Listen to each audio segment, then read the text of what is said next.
Welcome back to my channel. It's Brandy, and we have another episode of Horror Media Monthly. I have been obsessed with doing this series every month. I've been really looking forward to making these videos. I mean, I love consuming horror media in general, so now that I get to share that with you guys, and I've got a lot of really good reactions from previous episodes, it just makes me so excited to delve into more with you guys. So we've got another episode today. We are going to be covering the month of July and everything that I checked out that month, which it was a lot. I'm going to tell you, we got some goods for July. But before we get into it, I do want to give a fellow reminder. I put up new videos here every single day at 4 p.m. Eastern. So please subscribe if you haven't done so already. And I stream over on Twitch Monday through Thursday at 9 p.m. Eastern. Feel free to come through over there when I'm live as well and check out the type of games and content we do there. And without further ado, we're going to get into all the goods of today's video. I've got a lot to cover, so we're going to delve right into it. And first off, we're going to start with the movies that I consumed in July. I had a lot of them. A lot were new, as well as we had a bunch that I had missed over the past couple of years that I was extremely excited to finally get to check out. First off for July is a movie that actually just came out this past month, and that is none other than A Quiet Place Day 1. This is actually the third movie in this franchise, the Quiet Place franchise. If you haven't checked out the other movies, I highly suggest checking them out. However, this is technically a prequel, but it's also with new characters, and it's a new area and everything, so it's kind of also a standalone, so you don't necessarily need a precursor going into this movie. You can just check it out as it is, and you wouldn't really miss anything. And honestly, it is so worth it. For any of you that haven't seen it, A Quiet Place Day 1 is when New York City comes under attack from an alien invasion. A woman and other survivors try to find a way to safety. They soon learn that they must remain absolutely silent, as the mysterious creatures are drawn to the slightest sound. These creatures, these aliens, they are blind, I believe. And so they only go off of sound, and they've got like literal supersonic hearing. So they can hear a pin drop like 3 blocks down. So you literally can't say anything inside, outside. They know. And these creatures are horrifying. This movie, without spoilers, it is going to be one of the first times in the whole franchise you're going to actually get a good idea of what these creatures can do, what they look like, how they interact. You're going to get a lot more. The previous movies, I feel like, teased that stuff. This one, they gave you the goods. I think the two main actors, Lupita and Joe, they do an amazing job of playing off of each other, of complimenting each other. And honestly, there's not a whole lot of characters in this movie, so you kind of end up clinging to the ones that they do put in front of the audience. And I loved it. I honestly, out of all the Quiet Place movies, this one by far is my favorite, and probably the only one of the three that I would voluntarily want to rewatch more than a couple of times. It was that good. If you haven't gotten a chance to see this, it is in some theaters someplace, but it's leaving theaters now, so it'll probably be coming to streaming in this next upcoming months. Definitely check it out if you haven't done so already. It is so worth the watch. Now, next up, this was a Hulu original that actually came out in 2023, and that is the movie Cobweb. This movie was a whirlwind and a half. Now, I'll start off with, I was initially compelled to check out this movie because I saw that one of the main characters is Anthony Starr from The Boys. He also plays Homelander. I really love him as an actor. I've seen him in a few things, but I just feel like he puts his all into every role he's in. And from the preview of this movie, it appears that he would be potentially an antagonist. So I was interested to see how he was in this in a horror movie context. So very, very excited to check this out. And for anyone who doesn't know, Cobweb is about a young boy, Peter, is plagued by a mysterious and constant noise from inside his bedroom wall. There's a tapping that keeps happening, and his parents insist that it is just his imagination. As his fear intensifies, he starts to believe that his parents are hiding a terrible and dangerous secret. This synopsis, honestly, it feels very cookie cutter horror movie. There's a mysterious noise, the parents don't believe the kid, weird stuff happens, yada yada. This movie is so much more than that. It is from the same director that did the movie Barbarian, and if you have seen Barbarian, this movie, it coincides with how twisty that movie gets. So if you know that movie and how twisty and weird and uncomfortable it gets, this one is very much in the same, and in a good way. It makes you feel uncomfortable in the way a horror movie should. And this one really took me by surprise because, like I said, I kind of just went off of the trailer and I saw an actor that I liked and figured, hey, I'll give it a shot. This one surprised me. It was quite good. It was completely took a hard left from what I thought was going to be what this movie was going to be about, and I loved it for it. Definitely check it out. It is a Hulu original, so you got to find it only over there, but it is definitely worth the watch. Next up, we have a movie that came out in 2020, and that is the Postcard Killings. I specifically watched this on Netflix, but it's a couple years old, so you could probably find it on other platforms. But for anyone who has not heard, The Postcard Killings is actually a 2020 rendition of a book drama thriller in which a New York detective travels across to Europe in pursuit of serial killers who brutally murdered his daughter. While the murderers aren't shown, the bodies are shown, drained of blood and posed to resemble classic works of art. And the main character takes it upon himself to try to solve the murder of his daughter and figure out what is happening with these serial killers. This movie, first off, another movie that I picked because of the main actor. The main actor in this is Jeffrey Dean Morgan. If you don't know, he is also Negan in The Walking Dead, and he's in a bunch of other things, but that's where he most notably is. And I picked this movie because I saw that it was him. I love him as an actor, but I'll be honest, I did not love this movie. I don't think it was bad, but I thought it was going to be like this crime thriller trying to solve this case, and it was, but it was just kind of, I don't know. I feel like the acting fell a little flat. The pacing was a little off. Even Jeffrey Dean Morgan was not like amazing in his role. I even felt that he overacted at times. You know, when like a character is supposed to be distraught and crying and having their moment? Well, it felt like he had moments like that were so over the top. It was like I knew he was acting. And maybe that sounds weird, but if you get what I'm saying, when you can tell when an actor is acting, it kind of takes you out of the plot of things. And I felt like that happened a couple times in this movie. I didn't necessarily think it was horrible. The twist that was twisty was extra twisty. So I didn't necessarily foresee things coming until like halfway through the movie. And then I was like, oh. So it's worth it if you kind of like the suspense and being drawn along. Not necessarily scary much, because all of the murder scenes, like I said, the bodies are drained of blood. They're kind of in these weird positions. It's more of like an awkward, uncomfortable feeling rather than a like spooky get scared type of feeling of a movie. But it is on Netflix, so if you have it, feel free to check it out. If you like Jeffrey Dean Morgan, you probably will like this, though. The next movie that I have up is kind of an honorable mention. Not necessarily in the horror genre per se, but I'm putting it on this list. And that is Twisters. Now, I actually spoke with my community and I said, okay, for movies like Twisters, would you put this in the horror genre? Because it is more of like a disaster movie and it's more action. It's not necessarily your traditional horror. But there is like, it does have thrill moments. Or it could be in like a subgenre. Where would you put disaster movies? Are they more in a subgenre of horror? Or would you put them more in a subgenre of, I guess, straight action movies?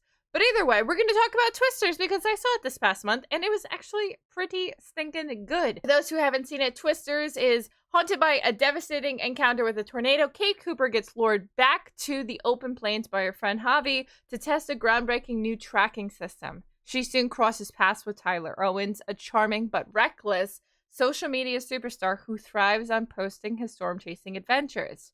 As storm season intensifies, Kate Tyler and their competing teams find themselves in a fight for their lives as multiple systems converge over central Oklahoma. This movie was like half and half for me. I enjoyed watching it for what it was, but it's the kind of movie you can't think about too much. Because if you think too much about it, things start to not make sense and it takes you out of it.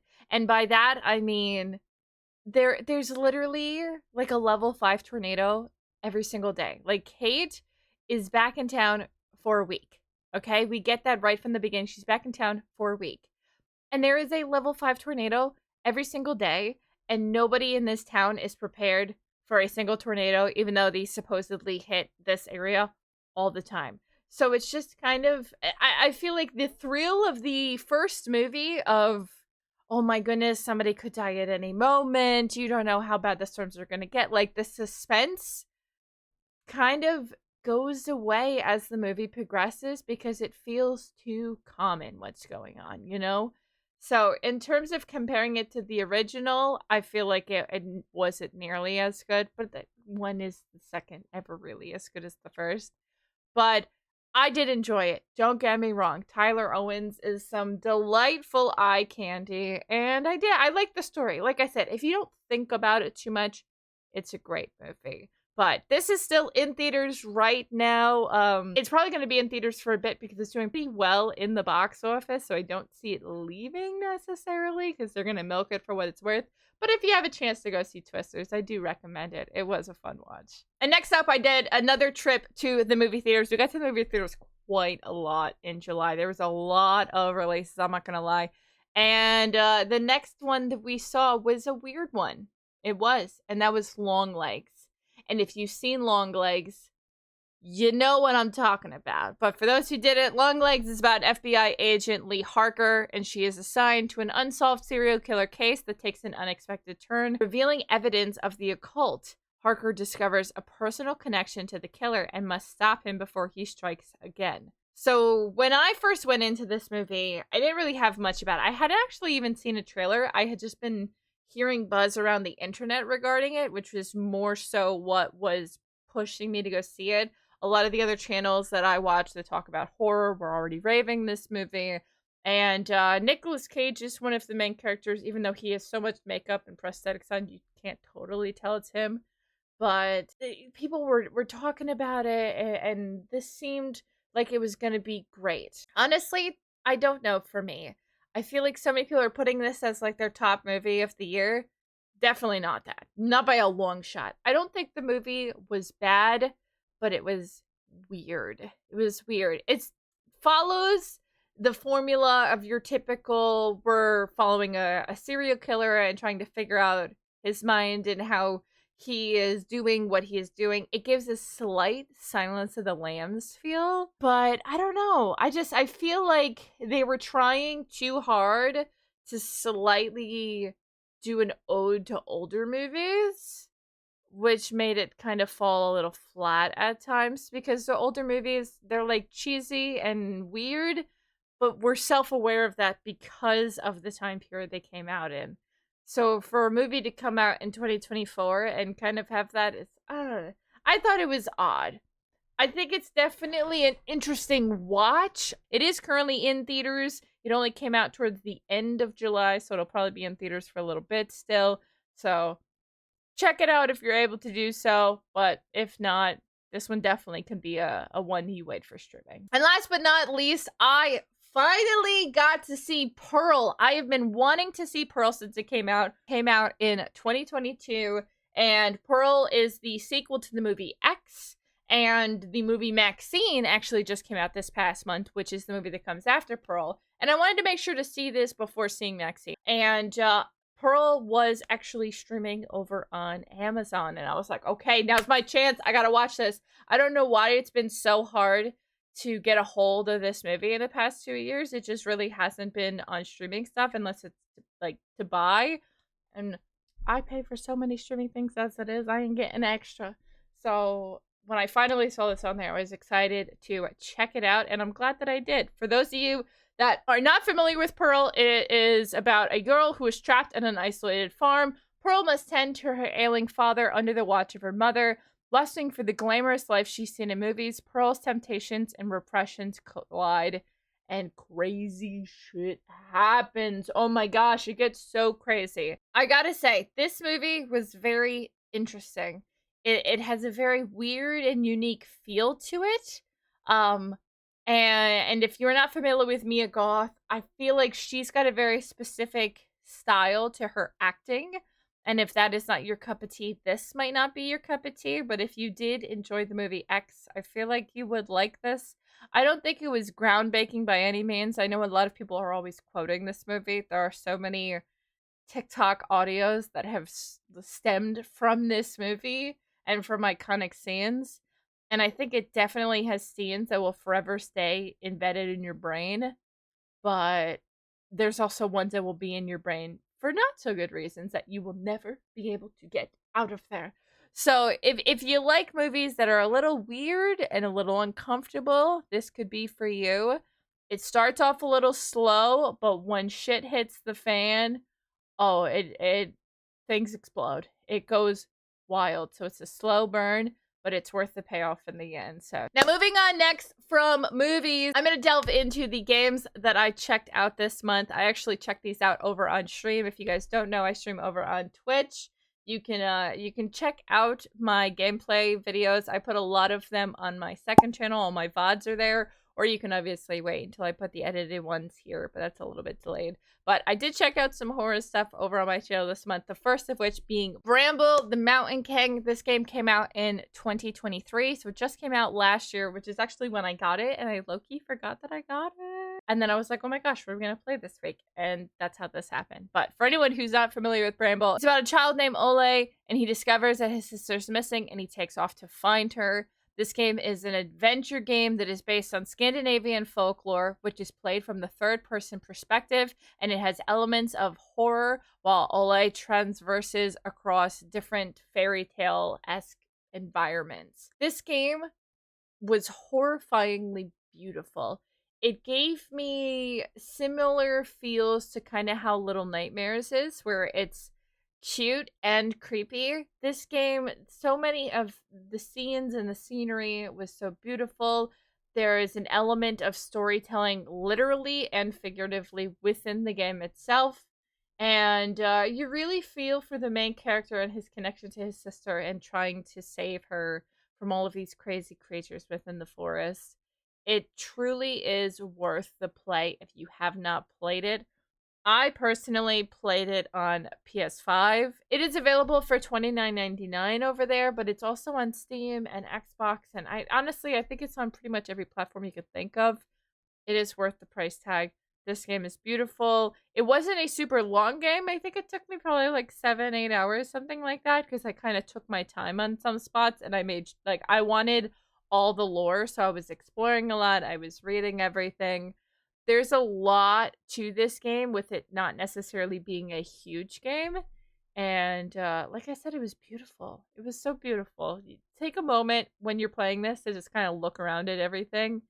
So worth it. And then next up, we actually got into more Chilla's Arts games. Now, I've talked about Chilla's Arts here on the channel before. We had played Shinkansen Zero. We had also played The Night Shift. And now we got into some more games this month. Now, I actually played 2 different games from Chilla's Arts, the first of which was The Closing Shift. This game came out in 2022. It is $5.99 on Steam. It is a small game that you would play ideally in one sitting, but it is so worth it. Now, The Closing Shift is about a girl who's working the night shift at a local coffee store. She must handle multiple customers and perform various tasks before closing up shop. However, as time progresses, she realized that things seem to be going wrong around the coffee shop. I'll be completely honest, the beginning of this game felt like a coffee, like, barista simulator, and I was so incredibly stressed because you have to, like, make the coffee orders and the food and all this stuff, and I wasn't anticipating that for a horror game. So at first I was like, oh my gosh, I gotta get this stuff ready. So it kind of thrusts you directly into the game. But slowly but surely, from night to night of each day of your shift, things get eerier and creepier and creepier. And it comes to this climax where it spooks you right the heck out.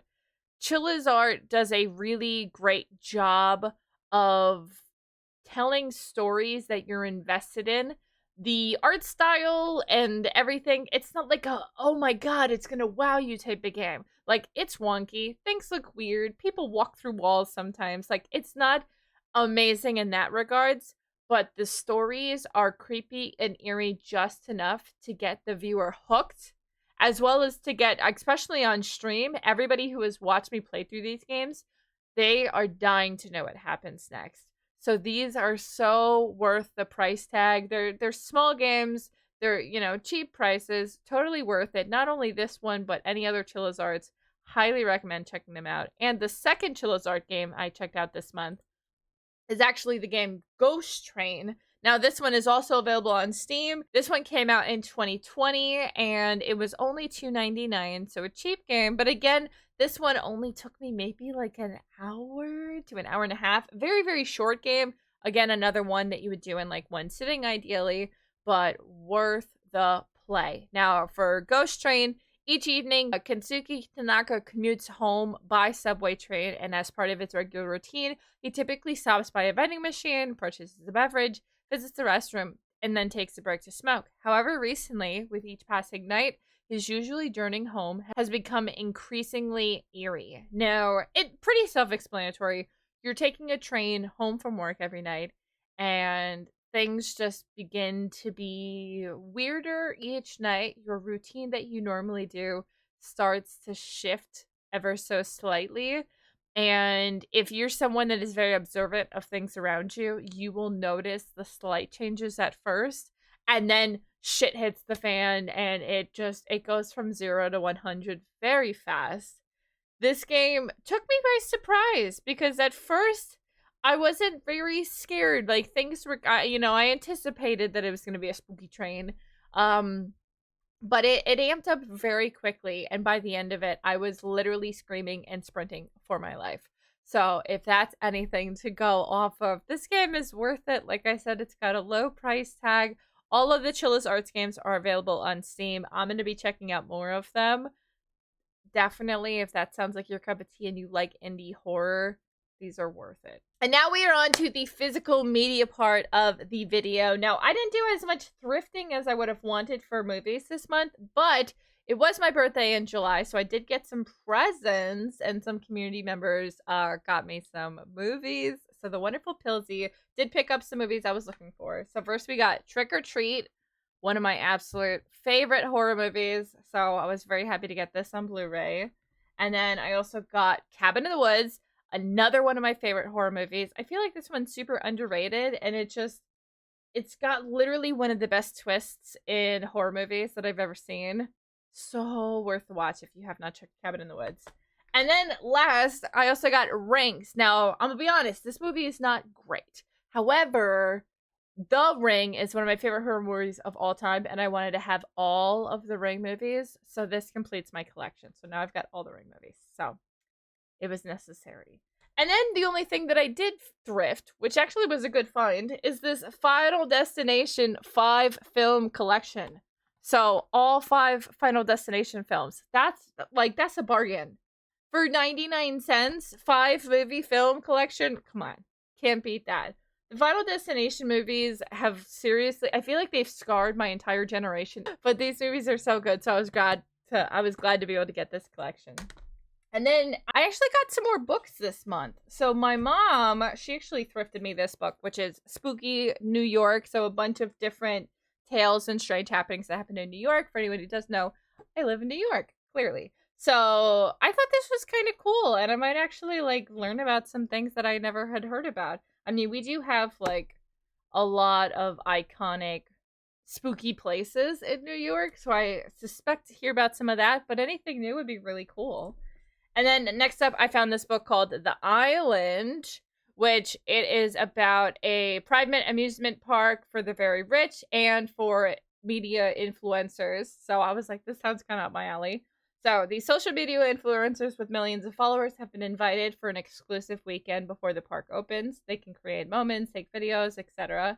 Then the teens arrive. They realize the resort is even better than they imagined, and everything seems amazing. But they soon realize that something's missing, and they're not going to be able to get off this island alive. So it seems like the type of book where like they lure people to a certain location and then they're stuck there and they don't know how to escape. So I was like, this sounds kind of cool and honestly up my alley. And this author apparently writes a lot of different horror books. So if it's good, definitely interested in checking out more from her. Then next up, I got this book, The Hollow City, which is actually the sequel, the second novel in the Miss Pettigrews Peculiar Children, which I actually have the first one. I just haven't gotten around to it.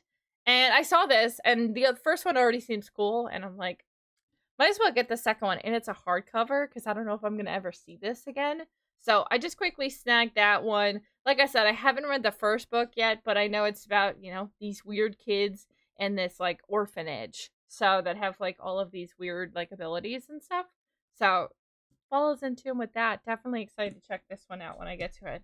And then lastly, we got this psychological horror story. So this seems like a compilation of a bunch of different smaller stories within it. And I love books that kind of have this, like, sort of an anthology or just kind of a bunch of different stories within one, so you can kind of bounce around, read what you like, what you don't like. And this followed suit with that. So I was like, ooh, okay, I'm down. I like spooky stuff. So those are the books that I got. And then last but not least, went a little off track and I got a horror game that I found that is called House of Danger. Is a cooperative adventure game. It's like a choose your own adventure. So you can kind of like tell your own story based on how you play the game. And I was like, this could be really cool or really lame. I don't know.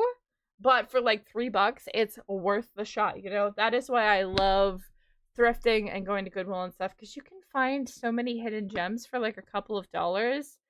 And you don't feel guilty about taking a shot on something. You know, I don't feel guilty about taking a shot on this book because it was $1. As opposed to if I bought it brand new and it was like $15, you feel a little bit more guilty if this goes on a shelf and you never read it again. You know what I mean?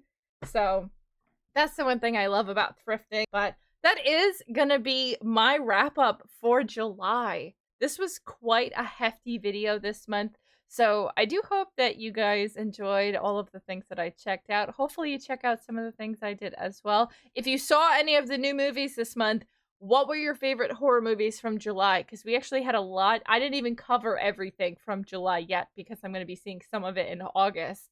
And I missed some things, so I've got more to cover.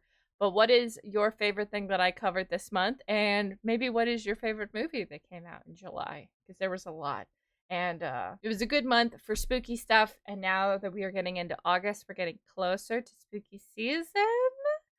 So hopefully you guys have been enjoying these. If you did, give it a big thumbs up. But that is going to be it for me for today. And hopefully I can see you guys in the next video. Thank you so much for watching, and I'll catch you in the next one. Bye!